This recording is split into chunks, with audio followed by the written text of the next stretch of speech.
dal leen ak jàmm mbokki internet yi safoo di seetaan Buzz M TV mbokk yi nga xam ne fii la ñuy taataanay xibaar dal leen ak jàmm li gën a fës si xibaar yi bokk na si nag sénégalais yi bëgg-bëgg bi nga xam ne nag am nañ ko jamono bii si ki nga xam ne nag moo di Tahirou Sarr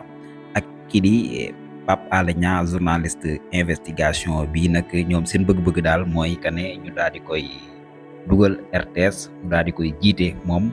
Pape Alé Niang di leen si dikkee ndax Racine Talla jamono bi moom mu ngi def loo xam ne daal kenn comprendre ko moom Tahirou Sarr mi nag bokk na si li ko gën a fësal jamono bi mooy nag fexe daal ba teg fi loi boo xam ne Sénégal bépp étranger bu fi nekk da ngay am ay kayit yu wóor tax nga mën fee dugg nga mën fee nekk dinañ si dikki moom Tahirou Sarr mi gën see defaat ay jàngat. moo ngi noonu comme ni ngeen ko gisee président Bassirou Diomaye Faye lii mooy kaddu yi président Diomaye war a yëkkati le 2 avril kaddu yi ñu leen di bëgg a dégtal moom la war a yëkkati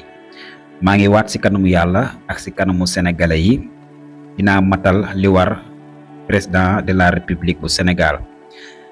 dinaa xool te dinaa xoolu constitution bi ak loi yi ngir sàmm ko